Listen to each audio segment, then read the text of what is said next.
एक समय की बात है। एक गांव में विष्णु नाम का एक आदमी अपनी पत्नी शांति के साथ रहता था। विष्णु एक बहुत अच्छा इंसान था और नेक दिल भी था। उसका गांव में काम भेलपुरी बेचने का था। उसके द्वारा बनाई गई भेलपुरी गांव में सभी लोगों को खूब स्वादिष्ट लगती थी और सब लोग उसे खरीदना पसंद करते थे। वह गांव में अपना जीवन भेलपुरी बेचकर बिताता था। जैसे जैसे दिन बीतते गए, व्यापार बढ़ने लगा और विष्णु के द्वारा पूरा काम संभालना नामुमकिन हो गया था। वह सहायता की। उसने सोचा कि अब उसे मदद की जरूरत है और वह किसी ऐसे आदमी को ढूंढने लगा जो उसके व्यापार में उसकी मदद कर सके, जो वफादार और भरोसेमंद हो। जैसे कि वह सोच रहा था, उसे उसके दोस्त माधव के बारे में पता चला। उसे ख्याल आया कि उसका दोस्त उसके काम में उसकी मदद कर सकता है। हाँ, ये तो अच्छी बात है। मेरा दोस्त माधव मेरी मदद कर सकता है और जितना मुझे पता है उसके पास तो नौकरी भी नहीं है और उसका परिवार थोड़ा गरीब स्थिति में भी है। मुझे लगता है मुझे उसके पास जाकर उससे बात करनी चाहिए। हे माधव, मेरे दोस्त, कैसे हो तुम? अरे विष्णु, मैं ठीक हूँ यार। तुम कैसे हो? मैं बिल्कुल ठीक हूँ। मैं तुमसे कुछ बात करना चाहता था। मैं किसी मामले पर तुमसे चर्चा करना चाहता हूँ। हाँ विष्णु, बोलो, क्या बात है? देखो माधव, मुझे तुम्हारी जरूरत है। तुम्हें तो पता ही है मेरा भेलपुरी का काम है और अब जब मेरा काम बढ़ रहा है, मुझे किसी की सहायता चाहिए क्योंकि मैं अकेला ये काम नहीं संभाल पा रहा हूँ। तो मुझे ऐसा लगता है कि तुम मेरे साथ आ जाओ और मेरी काम में हाथ भी बटा दो। अरे हाँ विष्णु, तुम्हें तो पता है कि मेरे पास कितने समय से नौकरी भी नहीं है और मैं नौकरी ढूंढ भी रहा हूँ। ये तो मेरे परिवार के लिए मदद भी हो जाएगी। तुम्हारा बहुत बहुत धन्यवाद। तो मैं कल से तुम्हारे साथ काम में लग जाऊंगा। ठीक है माधव, मुझे बहुत खुशी हुई है। चलो फिर हम कल मिलते हैं। अगली सुबह माधव दुकान पर गया और विष्णु के साथ काम पर लग गया। माधव ने भेलपुरी चखी और उसे भी बहुत स्वादिष्ट लगी। विष्णु को अब थोड़ी राहत मिली कि उसका दोस्त माधव उसके काम में सहायता कर रहा है। दोनों साथ में मिलकर भेलपुरी तैयार करते और उसे बेचने जाते। भेलपुरी, भेलपुरी, सबसे स्वादिष्ट भेलपुरी। आइए, इस गांव की सबसे स्वादिष्ट भेलपुरी को चखिए। एक प्लेट सिर्फ 5 रुपए की है। आइए, सभी आइए। माधव को सुनकर सभी लोग जो आसपास थे उसके पास आए। सब लोगों ने भेलपुरी को चखा। अरे वाह विष्णु, ये तो बहुत अच्छी भेलपुरी है।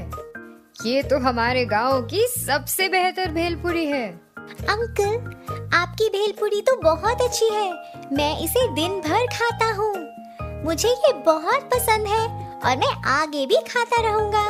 धन्यवाद। विष्णु, जो भेलपुरी तुम तैयार करते हो वह बहुत अच्छी है। पूरा गांव तुम्हारी भेलपुरी की प्रशंसा करता है। अरे, ये सब क्या चल रहा है? मैं भी तो यहाँ पे हूँ, फिर भी सभी लोग विष्णु की ही प्रशंसा कर रहे हैं। मैंने भी पूरे दिन संघर्ष किया है, लेकिन मेरी तो कोई प्रशंसा ही नहीं कर रहा। मैं भी बराबर का संघर्ष कर रहा हूँ, भेलपुरी बना रहा हूँ, चिल्ला चिल्ला कर बेच रहा हूँ, लेकिन मुझे बराबरी का हिस्सा तो नहीं मिल रहा है। मुझे इसके बारे में सोचना चाहिए। मुझे निर्णय लेना होगा। विष्णु तो बहुत खुश है, उसका परिवार भी बहुत खुश है। अब मेरा परिवार तो केवल मेरी कमाई पर ही निर्भर है ना। मुझे कुछ करना चाहिए। अब मैं इस गुल्लक की जिम्मेदारी संभाल रहा हूँ, तो मैं इसमें से अपना हिस्सा लूंगा। विष्णु से चोरी छुपे माधव उस गुल्लक से पैसे निकाल रहा था। वह हर दिन गुल्लक से पैसे निकालता और फिर गुल्लक विष्णु को सौंप देता और घर चला जाता था। कुछ दिन ऐसे ही बीत गए और विष्णु को ऐसा एहसास हुआ कि उसे व्यापार में कम लाभ हो रहा है। एक दिन उसने गुल्लक को देखा और सोचा कि गुल्लक में तो पैसे भी कम है। माधव, सुनो भाई, मुझे ऐसा लग रहा है कि हमें इस काम में कम लाभ हो रहा है और इन दिनों पैसे भी कम आ रहे हैं। मुझे नहीं पता ऐसा कैसे हो रहा है। हम भेलपुरी तो उतनी ही बेच रहे हैं। हाँ दोस्त, मेरी बात सुनो। हमें कम लाभ इसलिए हो रहा है क्योंकि हम भेलपुरी को कम पैसे में बेच रहे हैं। फिर विष्णु सोच में पड़ गया। मुझे समझ नहीं आ रहा कि ये क्या हो रहा है। जब मैं अकेला व्यापार संभाल रहा था तो लाभ भी ज्यादा हो रहा था और अभी भी मैं देख रहा हूँ कि लोग तो भेलपुरी बहुत पसंद कर रहे हैं, मगर कमाई उतनी नहीं हो रही। तो क्या माधव पैसे चुरा सकता है? नहीं नहीं, लेकिन वो तो मेरा अच्छा दोस्त है। मुझे उस पर पूरा विश्वास है कि वो ऐसा नहीं कर सकता है। विष्णु की बीवी शांति को एहसास हुआ कि विष्णु थोड़ा परेशान है। जी, मैं देख रही हूँ कि आप कुछ सोच रहे हैं और आप थोड़ा परेशान लग रहे हैं। बताइए, कोई दिक्कत है क्या? विष्णु ने अपनी पत्नी को बताया कि क्या हो रहा है। जी, आप ज्यादा परेशान ना होइए, ये केवल एक छोटी सी समस्या है। देखिए, सच्चाई बहुत लंबे समय तक छुपती नहीं है, जल्द ही इसका खुलासा हो जाएगा। आप जाइए, आराम से सो जाइए। माधव और विष्णु अपने व्यवसाय में लग गए। उस दिन सारा काम आसानी से हो गया और माधव अपने घर के लिए रवाना होने से पहले उस गुल्लक में से पैसे चुराने जा रहा था। जब उसने ऐसा करने की कोशिश की तो गुल्लक जमीन पर गिर गई और कुछ आवाज हुई। विष्णु तुरंत उस आवाज को सुनकर वापस आया। अरे, ये क्या माधव, तुम अभी तक यहीं हो? तुम डरे क्यों हो यार? तुम्हें पसीना भी खूब आ रहा है। ऐसा क्यों? क्या तुमने कोई अपराध किया है? जब हम कुछ गलत करते हैं तो हम डर जाते हैं। मुझे बचपन से ही पता है कि मेरा दोस्त कुछ गलत नहीं कर सकता। मुझे तुम पर पूरा विश्वास है। यह देखकर कि उसके दोस्त को अभी भी उस पर पूरा भरोसा था, माधव को बहुत चोट पहुंची। उसे अपनी गलती का एहसास भी हुआ। क्या हुआ माधव, तुम अभी भी इतने परेशान क्यों हो? विष्णु मेरे दोस्त, मुझे क्षमा कर दो। मैं तुमसे चोरी छुपे इस गुल्लक से पैसे चुरा रहा था। मेरा परिवार अभी भी बहुत गरीब है। मुझे ऐसा लगा कि जो हिस्सा तुम मुझे देते हो वो कम है, इसीलिए मैं पैसे चुरा रहा था और यही कारण है कि तुम्हें व्यवसाय में लाभ कम हो रहा था। मैंने तुम्हें धोखा दिया, लेकिन तुम फिर भी मुझ पर इतना भरोसा करते हो। माधव की ये बात सुनकर विष्णु ने उसे माफ कर दिया, क्योंकि उसने अपनी गलती कबूल कर ली थी। माधव मेरे दोस्त, तुम्हें मेरे पास आना चाहिए था। तुम्हें मुझसे पैसे मांगने चाहिए थे। चलो, फिर भी अब से तुम ईमानदार बनो। अब जो हो गया उसे भूल जाओ। ठीक है विष्णु, मुझे क्षमा कर दो। तुमने मुझ पे जो भरोसा दिखाया है मैं उसे बना कर रखूंगा। हे भगवान, ये मुझसे क्या गलती हो गई? मैं गुस्से में था और मुझे ऐसा लग रहा था कि मेरे काम को कम मान्यता मिल रही है और मैं पैसे चुराने लग गया। अगर विष्णु ने मुझे ये नौकरी नहीं दी होती, मैं तो अभी भी संघर्ष कर रहा होता। मेरा परिवार कितना गरीब है, इस नौकरी के बिना मैं क्या करूँगा? मैं अपने दोस्त का बहुत आभारी हूँ। अब से मैं वफादारी के साथ अपने दोस्त विष्णु के लिए काम करूँगा। विष्णु माधव से बहुत खुश था, क्योंकि उसने अपनी गलती स्वीकार कर ली थी। विष्णु अपने दोस्त के बारे में गलत नहीं सोचना चाहता था, तो उसने तय किया कि उसे बराबरी का हिस्सा देगा, क्योंकि वह भी पूरी मेहनत कर रहा है बेलपुरी बनाने में और उसे बेचने में। वे दोनों खुशी खुशी व्यवसाय में वापस लग गए और खूब ईमानदारी से काम करने लगे। इसी तरह उनका व्यवसाय बढ़ता रहा और दोनों खुश थे। मिठाई वाला। मिथुन सागर नामक एक नगर में था एक मशहूर मिठाई की दुकान, किसान वाला मिठाई। दुकान का मालिक था रणवीर अग्रवाल।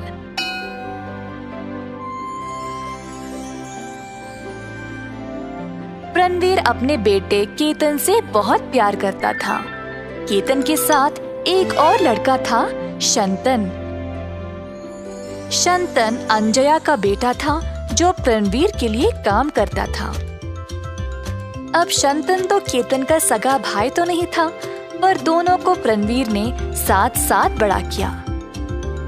केतन ने अपनी पढ़ाई जारी रखा, पर शंतन पढ़ाई छोड़कर मिठाई की दुकान पर काम करने लगा। कुछ महीनों बाद केतन ने भी पढ़ाई छोड़ दी, क्योंकि वह अच्छे से पढ़ाई नहीं कर पाया। शंतन दुकान में ही काम कर रहा था और केतन ने बाकी पाठ्यक्रमों में जमा हो गया, जैसे कि मुक्केबाजी, घुड़सवारी, कराटे और बहुत कुछ। बहुत सालों तक केतन संघर्ष करता रहा, पर वह हर किसी में असफल रहा। इसी प्रकार कई साल गुजर गए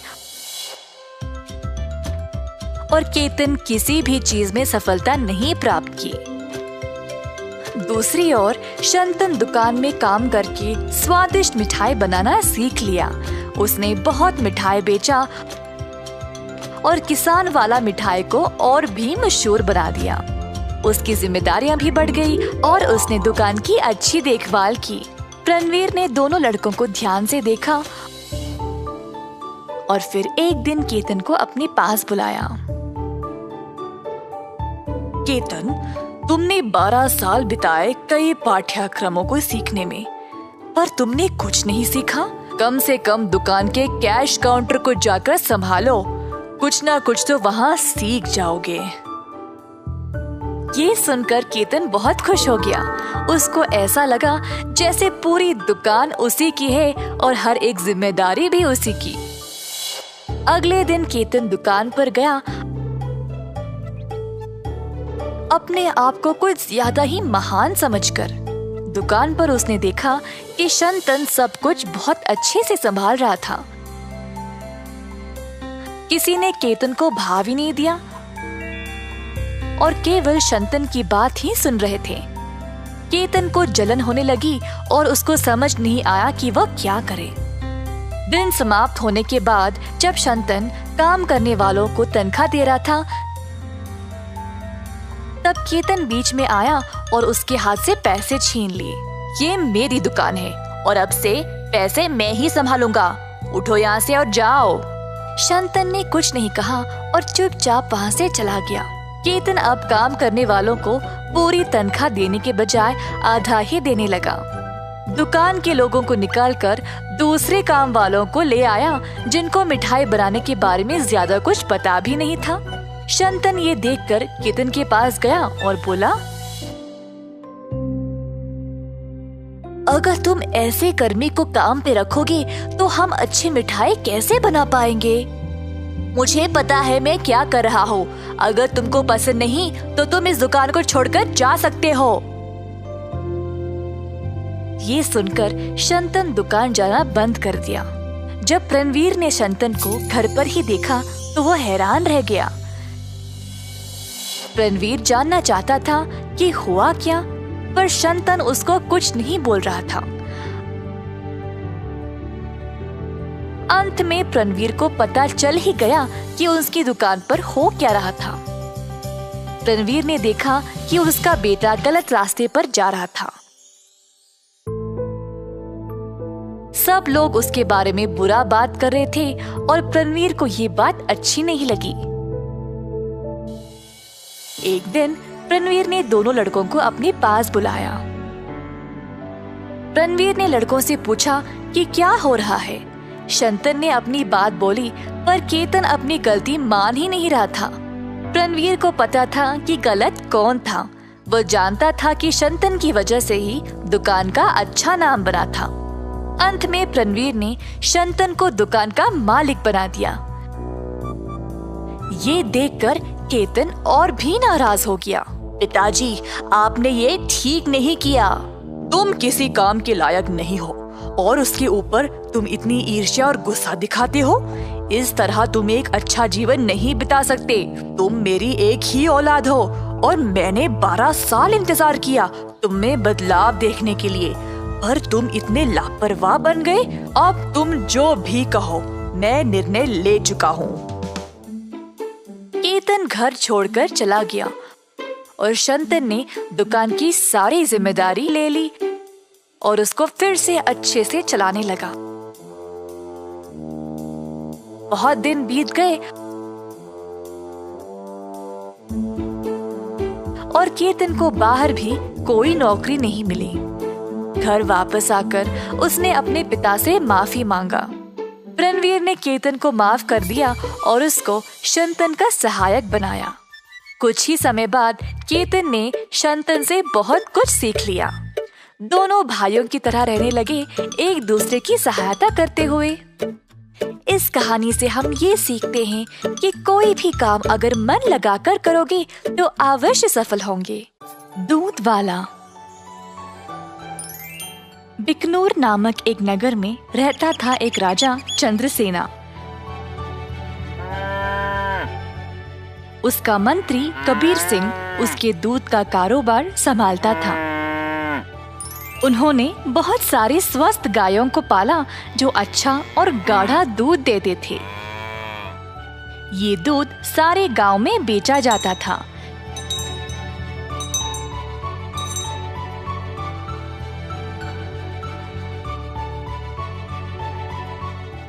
कबीर सिंह खुद सब कुछ संभालता था। कबीर सिंह की पीढ़ी भी महाराजा के लिए काम करते आ रहे थे और इस वजह से चंद्रसेना उसका बहुत आदर करते थे। कबीर सिंह ने भी राजा को कभी भी निराश नहीं किया। सारे गांव में उसका अच्छा नाम था। हर रोज कबीर सिंह खेत पर जाता था। उसने बहुत लोगों को काम पे रखा गायों की देखभाल के लिए, ताकि वे अच्छे से खाएं और सेहतमंद रहे। गायों को घास चराने के लिए वह दिन में कम से कम 2 बार भेजता था।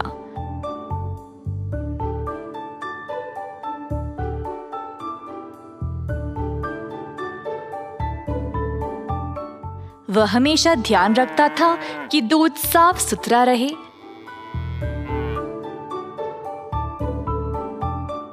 दूध निकालने के बाद वह 10 दूध वालों को देता था ताकि वह गांव में जाकर बेच दे।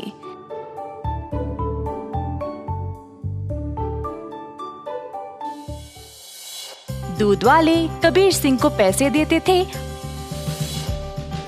और कबीर जाकर चंद्रसेना को। चंद्रसेना ने देखा कि कैसे कबीर ईमानदारी से काम करता था और उस पे पूरा भरोसा रखा। महाराज कबीर के साथ अच्छा बर्ताव करते थे और कबीर राजा के बारे में भी अपने बहनों को बताया करता था। एक दिन जब कबीर घर वापस आया तो उसने अपने बहनों को बहुत गुस्से में और परेशानी में देखा। क्या बात है, तुम सब इतने गुस्से में क्यों हो? हम तीनों की उम्र हो गई है शादी के लिए, पर क्या फायदा, शादी के लिए पैसे ही नहीं है। कपड़े और गहनों को छोड़ो, हमारे पास खाने पीने के लिए पैसे काफी नहीं है। मैं तुम लोगों के लिए ही इतना मेहनत करता हूँ, अगर इससे भी खुश नहीं हो तो मेरी सारी मेहनत ही बेकार हो रही है। आप तो महाराजा के मंत्री हो ना, पर आप अपनी आमदनी किसी भी जरूरतमंद को दे देते हो। और आप दूध का कारोबार भी संभाल रहे हो ना अकेले, उसमें भी कोई मुनाफा नहीं मिल रहा है आपको। ऐसा क्यों? शायद हमारी कोई फिक्र नहीं है, इसीलिए। तीनों बहनें रोने लगी और कबीर को बहुत बुरा लगा। अब तुम सब मत रो, मुझे बर्दाश्त नहीं होता। अब बोलो मैं क्या करूं? मैं वही करूंगा। वैसे आपको ज्यादा कुछ करने की जरूरत नहीं, आप दूध का सारा कारोबार संभालते हो ना। अगर आप उसमें थोड़ा पानी मिलाकर बेचोगे तो आप ज्यादा बेच पाओगे। हाँ, और अधिक दूध से आप ज्यादा मुनाफा भी कमा सकते हो। पर ये तो धोखा हुआ, मैं राजा के साथ ऐसा नहीं कर सकता। कबीर सिंह ने ऐसा करने से मना कर दिया था, पर उसकी बहनों ने उसको भावुक करके जैसे तैसे उससे ये काम करवा ही दिया। कबीर सिंह अक्सर कमाए गए पैसे राजा को देता था और बाकी के पैसे अपनी बहनों को देने लगा। मुझे ऐसा करना नहीं पसंद, ये आखिरी बार है, इसके बाद मुझे ये सब करने के लिए नहीं बोलना। कबीर की बातें सुनकर बहनों ने उसको पैसे वापस किए और घर छोड़कर जाने का नाटक करने लगी। कबीर के पूछने पर तीनों ने धमकी दी कि वे घर छोड़कर चले जाएंगे। मजबूर होकर कबीर को उनकी बात माननी ही पड़ी। कमाए गए पैसे राजा को देकर अधिक पैसे अपनी बहनों को देने लगा। ये सिलसिला कई दिनों तक चलता रहा। कुछ ही समय में कबीर की बहनें नए नए साड़ियां और गहने खरीदने लगे और अच्छा खासा खाने भी लगे। उनकी जिंदगी ही बदल गई। घर पर बैठे बिना तीनों सज धज के बाहर घूमने लगे, सबके आगे दिखावा करने के लिए।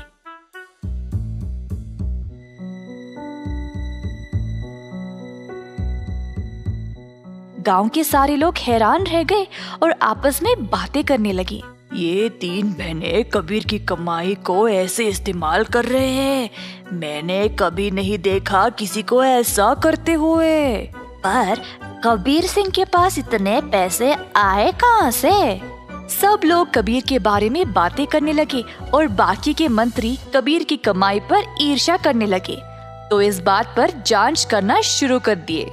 जल्द उनको सच पता चल गया कि वह दूध में पानी मिलाकर बेच रहा था। 70% राजा को देकर बाकी के 30% अपनी जेब में डाल रहा था। खेत के कारीगरों से मंत्रियों ने ये बात का पता लगाया। सारे मंत्री गए राजा के पास और उनको पूरा सच बता दिया। अब क्योंकि राजा को कबीर से बहुत लगाव था, उनको इस बात पर यकीन ही नहीं हुआ, पर उनके पास और कोई रास्ता नहीं था सिवाय कबीर को दंड देने का। तीनों बहनें आए कैद खाने अपने भाई को देखने के लिए और उनको बहुत बुरा लगा कि उनकी ही वजह से उनका भाई आज जेल में बंद पड़ा है। बहनों को अपनी गलती का एहसास हुआ और तीनों गए महाराजा के पास और उनको सब सच बताया कि असल में ये सब उन तीनों की ही गलती है और कबीर दोषी नहीं है। उन्होंने राजा से भीख मांगी कबीर को छोड़ने के लिए।